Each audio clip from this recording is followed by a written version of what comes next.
Hello दोस्तों, आप सभी को बहुत बहुत स्वागत है।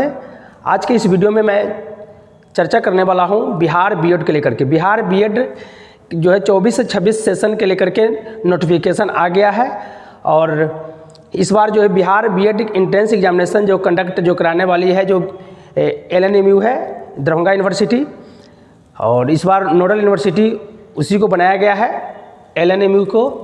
तो चलिए दोस्तों, आज हम लोग संपूर्ण जानकारी इस वीडियो के माध्यम से लेंगे। बिहार बीएड एंट्रेंस एग्जामिनेशन के लेकर के इसकी नोटिफिकेशन आ गया है।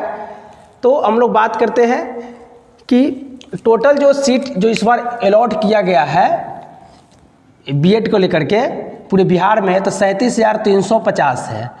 37,350 स्टूडेंटों को सरकारी और प्राइवेट कॉलेजों को मिला करके बीएड कॉलेजों में दाखिला होगी और उन्हीं लोगों को जो है ना उतना ही रिजल्ट पर जो है ना काउंसलिंग किया जाएगा एग्जामिनेशन कंडक्ट होने के बाद। अब जानते हैं कि अप्लाई का डेट इसका जो अनाउंस किया गया है कब से है, स्टार्ट हो रहा है तो 9 अप्रैल से होगा। 9/4/2024 से लेकर के 4 मई 2024 तक यानी अप्लाई डेट करने का डेट है। और विलम्ब शुल्क के साथ एवं संशोधन करने का जो है जो डेट है 5 मई से लेकर के 11 मई तक निर्धारित किया गया है। उसके बाद है कि हम लोग जानेंगे कि जो एंट्रेंस एग्जामिनेशन होने वाले हैं तो इसका डेट कब होगा। जो है टेंटेटिव डेट जो दिया गया है जो नोटिफिकेशन में वो है 30 मई है। 30 मई की संभावना है कि यह LNMU जो है एग्जामिनेशन बिहार में करा ले, बीएड को लेकर के बीएड एंट्रेंस एग्जामिनेशन करा ले। अब बात करेंगे हम लोग कि इसका फ़ी क्या रखा गया है। एंट्रेंस एग्जामिनेशन के लिए जो फॉर्म का जो है फ़ी क्या रखा गया है, एप्लीकेशन फ़ी। तो जनरल के लिए 1,000 रुपया रखे गए हैं। कितने? 1,000 रुपया रखे गए हैं। और EWS, BC, EBC और फीमेल इसी कैटेगरी के लिए जो है ना 750 रखा गया है। और SC ST के लिए जो है 500 रुपये एप्लीकेशन फ़ी है। अब हम लोग अगला पॉइंट पर बात करेंगे कि इसकी योग्यता क्या होगा, कौन लोग इसके फॉर्म डाल सकते हैं, कौन लोग इसमें शामिल हो सकते हैं बीएड एंट्रेंस एग्जामिनेशन में। एंट्रेंस एग्जामिनेशन के बाद बीएड जो 24-25 में कौन लोग कर सकते हैं, उनके लिए जो लोग करेंगे उनके लिए क्या योग्यता होनी चाहिए। तो इसके लिए जो योग्यता जो है क्वालिफिकेशन जो निर्धारित किया गया है वो है मिनिमम जो है ना ग्रेजुएशन होनी चाहिए। कितनी होनी चाहिए? ग्रेजुएशन इन BA, BCom और BSc में होनी चाहिए। कितनी % होनी चाहिए? तो 50% के साथ जो है ना ग्रेजुएशन होनी चाहिए, जनरल ग्रेजुएशन। उसके बाद है बीटेक वाले जो है या BE है बैचलर ऑफ इंजीनियरिंग वाले, उसके लिए जो है ना 55% निर्धारित किया गया है मिनिमम क्वालिफिकेशन। ठीक है, उम्मीद करते हैं कि ये सारे जो है पॉइंट जो है इसके रिगार्डिंग में समझ में आ गया होगा। अगला है इसके सिलेबस के बारे में जानते हैं। इसकी जो सिलेबस जो तय किया गया है, निर्धारित जो किया गया है, वह 120 नंबर के प्रश्न पूछे जाएंगे। 120 क्वेश्चंस होंगे, 120 मार्क्स के होंगे। ठीक है, नो निगेटिव, इसमें निगेटिव मार्किंग का जो है प्रावधान नहीं किया गया है। यानी जितने क्वेश्चन सही करेंगे उतने ही को आपका यानी सही आपका मार्क्स दिया जाएगा, गलत के लिए आपको यानी नहीं दिया जाएगा। अगला है इसका जो एग्जामिनेशन का जो ड्यूरेशन होगा, जो एग्जामिनेशन का जो टाइम है, कितने घंटे की एग्जामिनेशन होगी। तो ये जो है एग्जामिनेशन 2 आवर्स यानी 2 घंटे तक एग्जामिनेशन चलेगा। अगला है आगे जानते हैं इसको सिलेबस सब्जेक्ट के बारे में। जो इसके सिलेबस में है किन किन सब्जेक्ट से कितने कितने प्रश्न पूछे जाएंगे उसके बारे में देख लेते हैं।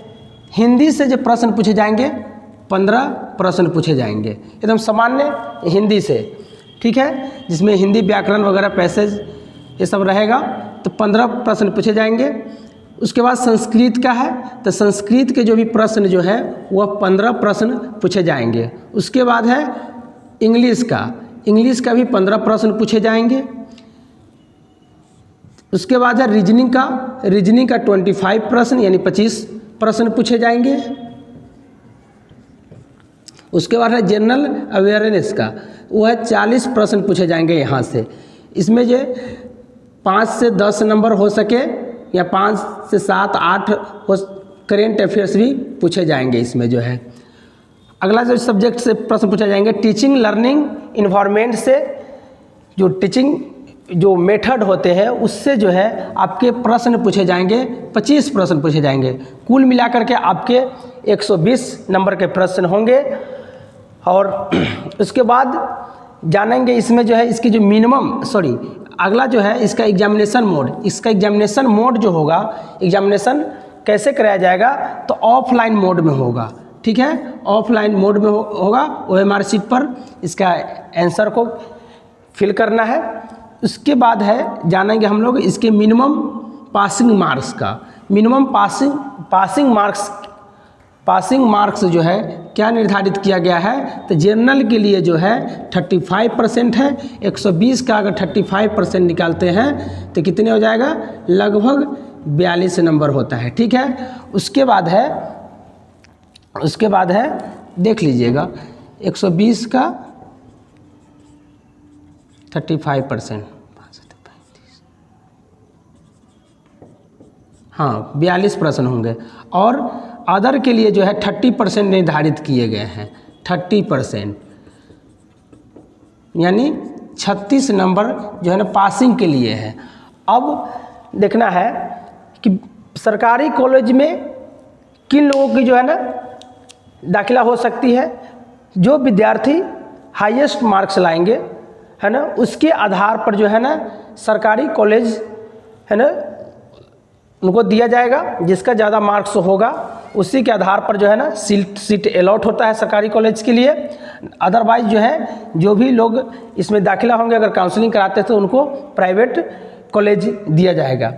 अगर सरकारी कॉलेज में अगर एडमिशन हो जाता है तो बहुत ही मिनिमम खर्च में बीएड हो जाता है। और अदर प्राइवेट कॉलेज से करते हैं तो थोड़ा सा खर्च बढ़ जाता है, अप्रॉक्स 1 लाख के आसपास खर्च आता है। अब जानना है कि इंट्रेंस की एग्जामिनेशन कैसे किया जाए, इसकी तैयारी कैसे किया जाए। तो दोस्तों पहले जानते हैं हिंदी की तैयारी। हिंदी तो बच्चे से हम लोग पढ़ते आ रहे हैं, तो इसके लिए क्या करना है कि इसकी ग्रामर जो व्याकरण है उस पर अपनी समझ को बढ़ाना है, प्रैक्टिस करते रहना है और यहाँ से अपनी तैयारी को बेहतर करना है। मार्केट में बहुत सारे ग्रामर के बुक अवेलेबल है, वहाँ से कोई भी एक ग्रामर के बुक खरीद लेना है, उस पर प्रैक्टिस करना है। उसके जो भी सब्जेक्ट है उस पर अपने बेसिक को सही करना है। उसके बाद संस्कृत है, संस्कृत के लिए भी अपने बेसिक कंसेप्ट को तैयार करना है। अंग्रेजी में भी बेसिक लेवल का जो है ग्रामर से प्रश्न पूछे जाते हैं, तो इसके लिए भी जो है ना ग्रामर के जितने भी चैप्टर है उस पर अपनी बेसिक समझ को डेवलप करना है और वहाँ से तैयारी करना है। रीजनिंग के लिए है, ये सारे के सारे जो सब्जेक्ट है ना, यह एक प्रैक्टिस सेट ले लीजिए। और मार्केट में बहुत सारे मानक बुक हैं, स्टैंडर्ड बुक लेकर के उसकी तैयारी करें। और जनरल अवेयरेंस है या रीजनिंग है तो ये सब प्रैक्टिस का चीज़ है। और जनरल अवेयरेंस के लिए क्या करें कि हिस्ट्री, ज्योग्राफी, पॉलिटी के लिए है कि क्लास 6 to 10 तक जो है अपनी तैयारी को बेहतर बना लें, हिस्ट्री, ज्योग्राफी, पॉलिटी।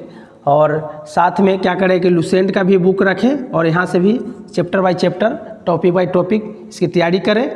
उसके बाद टीचिंग लर्निंग इन्वायरमेंट है, तो इसके लिए मार्केट में बहुत सारे बुक आ गए हैं, प्रैक्टिस सेट ले लेंगे, वहाँ से भी आपकी तैयारी अच्छी हो जाएगी। ठीक है, और क्या करना है इसकी तैयारी के और बेस्ट बनाने के लिए क्या करना है कि रोज़ एक प्रैक्टिस सेट ले और जो भी इसके सिलेबस जो दिए गए हैं या फिर इसके सिलेबस के रिगार्डिंग में जो बनाया गया है मार्केट में प्रैक्टिस सेट आने ही वाला है, तो उसको क्या करना है लेकर के प्रैक्टिस करना है और उसके रिगार्डिंग में तैयारी करना है। ठीक है, उम्मीद करते हैं कि समझ में आ गया होगा। धन्यवाद।